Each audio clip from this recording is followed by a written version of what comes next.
5ই October শিক্ষক দিবস, যেখানে শিক্ষকদের একটা উৎসব। আমরা সবসময় এই দিবসটার জন্য অধীর আগ্রহে অপেক্ষা করি। সেই দিবসই রাষ্ট্র আমাদের সাথে এক প্রহসন প্রজ্ঞাপন জারি করে। সেই প্রজ্ঞাপনে 1000 টাকা বাড়ি ভাড়াকে 500 টাকা বৃদ্ধি করে 1500 টাকা করে। সেই দিন 5ই অক্টোবর শিক্ষক দিবস পরিণত হয় শিক্ষকদের জন্য বেদনার। তখন থেকে শিক্ষক সমাজ মানে এই 500 টাকা দাবি প্রজ্ঞাপন প্রত্যাহার করে প্রেস ক্লাবে অবস্থান নিয়েছে। আপনারা দেখেছেন 2টা পর্যন্ত আমরা শান্তিপূর্ণ অবস্থান করেছি। তারপরে পুলিশের টিয়ার সেল, সাউন্ড গ্রেনেড সহ শিক্ষকদের উপরে লাঠি চার্জ করা হয়েছে। এবং আপনারা জানেন যে আমাদের একজন শিক্ষক ভাই টিয়ার সেলের আঘাতে সে কিন্তু ইসলামী হাসপাতালে ইমার্জেন্সিতে আছেন।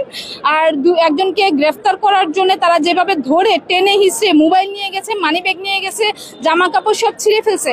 রাষ্ট্রের কাছে আমার একটাই কথা, শিক্ষক সম্মান নিয়ে বাঁচতে চায়, সংগ্রাম করে নয়। আমাদের যদি সংগ্রাম করে বাঁচতে হয়, মনে রাখবেন আমাদেরকে দাবিয়ে রাখছেন রাষ্ট্রকে দাবিয়ে, শিক্ষা ব্যবস্থাকে দাবিয়ে। একটা দেশের উন্নয়ন সবচেয়ে বেশি নির্ভর করে শিক্ষার উন্নয়নের উপরে। আপনারা কি মানসম্মত শিক্ষা করবেন? আপনারা শিক্ষা নিয়ে গবেষণা করেন, আপনারা বাহিরে যান, শিক্ষার গবেষণা নামে প্রকল্প তৈরি করেন, কিন্তু যে শিক্ষা বাস্তবায়ন করবে শিক্ষক, তাদের জীবন মান সর্বনিম্ন রেখে তাদের কিভাবে আপনারা শিক্ষার মান উন্নয়ন করবেন?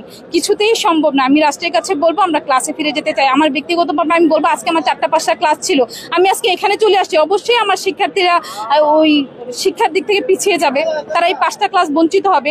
এখানে অনেক শিক্ষক হাজির হয়েছে, হাজার হাজার শিক্ষক। ভবিষ্যতে আমাদের এই প্রজ্ঞাপন জারি না হওয়া পর্যন্ত এবং 500 টাকার প্রজ্ঞাপন বৃদ্ধির প্রজ্ঞাপন বাতিল না হওয়া পর্যন্ত এই আন্দোলন চলবে।